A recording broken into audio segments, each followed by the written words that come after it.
BJP party ముఖ్యంగా కిషన్ రెడ్డి గారు Davos పెట్టుబడుల మీద వ్యంగ్యాస్త్రాలు చేస్తున్న పరిస్థితి. ఈరోజు వచ్చిన పెట్టుబడుల మీద అనుమానం, వాళ్ళు ఈ రాష్ట్రానికి ఏం పెట్టుబడులు పెట్టరు. కేంద్ర ప్రభుత్వం ఏ పథకాలకు సంబంధించి కూడా ఇక్కడ ప్రత్యేకమైన నిధులు ఇచ్చేది లేదు, ప్రత్యేకమైన ప్యాకేజీలు ఇచ్చేది లేదు, ప్రత్యేకమైన ప్రాజెక్టులు తెచ్చేది లేదు. కానీ ఈరోజు పక్క రాష్ట్రంలో ఆంధ్రప్రదేశ్లో బీజేపీ మిత్రులు ఒక 2 లక్షల కోట్ల రూపాయలు ఆంధ్రప్రదేశ్కి రావడానికి ఎంత కృషి చేసిండ్రో మీరు గుర్తుంచుకోండి. మీరు బండి సంజయ్ గారు ఇక్కడ కేంద్ర మంత్రులుగా ఉన్నారు. మీరు ఈ రాష్ట్రానికి తెచ్చిన ఒక రూపాయి విషయం చెప్పండి. ఎంతసేపటికి రాజకీయాలు, రాజకీయ లబ్ధి, రాష్ట్రానికి ఏమి అభివృద్ధికో సంక్షేమానికో ఎలాంటి నిధులు లేకుండా ప్రభుత్వం మీద దుమ్మెత్తిపోయడం తప్పితే మీకున్న పనేమున్నది? బీఆర్ఎస్కు మీకు తేడా ఏముంది? బీఆర్ఎస్ కూడా సేమ్ మీ లైన్స్లోనే మాట్లాడుతున్నది. గతంలో మీ మిత్రుడు కేసీఆర్ చేసిన అప్పులకు వడ్డీలు కట్టలేక రాష్ట్రం తల్లడిల్లుతున్న పరిస్థితి మీకు తెలియంది కాదు కదా. అయినా సరే ఏ విధంగా ప్రభుత్వాన్ని అబాసుపాలు చేయాలనేది ఒకటి. బీఆర్ఎస్ బీజేపీ ఎజెండా రెండు ఒకటే, అంటే కమలంది గులాబ్ది. ఎందుకంటే ఎంతసేపటికి గతంలో కలిసి పోటీ చేయకపోయినా అవగాహనతో ఎమ్మెల్యేలు మీకు, ఎంపీలు మాకు అని ఇద్దరు. సరే, ఎమ్మెల్యేలు వాళ్ళకి ఎక్కువ రాకపోవడం వల్ల అధికారం కోల్పోయినరు. మీ కేంద్రంలో అధికారంలో వచ్చినా సరే 8 ఎమ్మెల్యేలు వచ్చినా 8 ఎంపీలు కూడా తీసుకోగలిగినారు వాళ్ళతో పొత్తుతో ఉండి. కాబట్టి మీ ఇద్దరి విమర్శల్లో పెద్ద నాకైతే ఏం తేడా కనిపించట్లేదు. కాబట్టి బీఆర్ఎస్ బీజేపీ కేవలం రాజకీయ ఉనికి కోసం చేస్తున్న ప్రకటనలుగా చూస్తాం తప్పితే మరొకటి కాదు. ఇలా ముఖ్యమంత్రి గారు, అటు శ్రీధరబాబు గారు దావోస్లో హైదరాబాద్కున్న పొటెన్షియాలిటీని ప్రచారం చేయడం ద్వారా, దాన్ని కన్విన్స్ చేయడం ద్వారా పెద్ద ఎత్తున ఇలా పెట్టుబడులు వచ్చినాయి.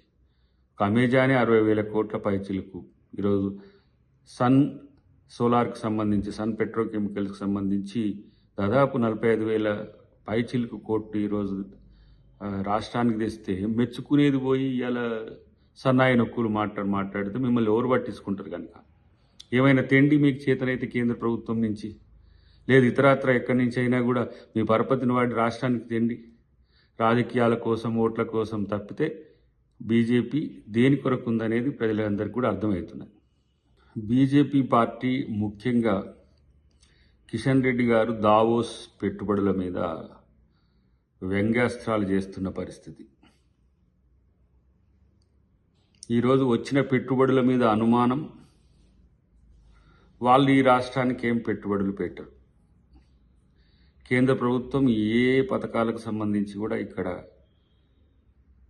ప్రత్యేకమైన నిధులు ఇచ్చేది లేదు, ప్రత్యేకమైన ప్యాకేజీలు ఇచ్చేది లేదు, ప్రత్యేకమైన ప్రాజెక్టులు తెచ్చేది లేదు.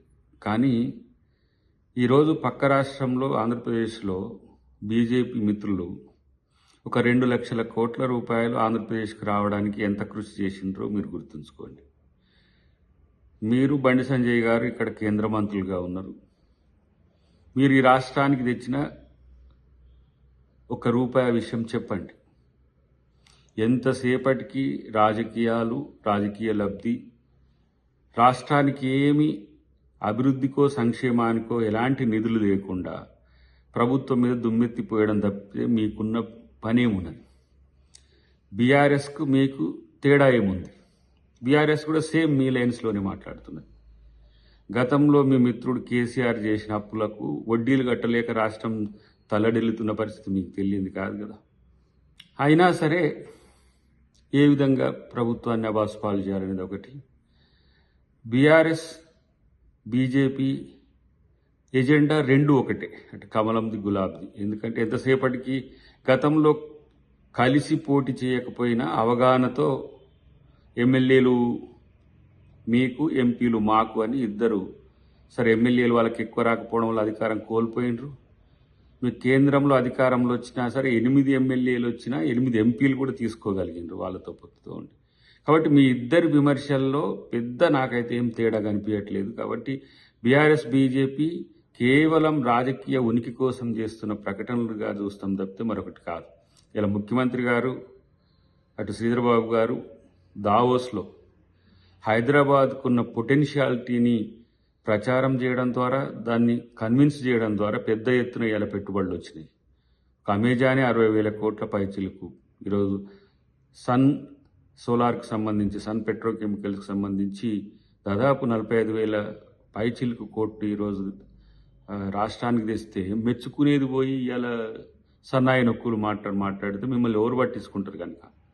ఏమైనా తెండి మీకు చేతనైతే కేంద్ర ప్రభుత్వం నుంచి, లేదు ఇతరత్ర ఎక్కడి నుంచి అయినా కూడా మీ పరపతిని వాడి రాష్ట్రానికి తెండి.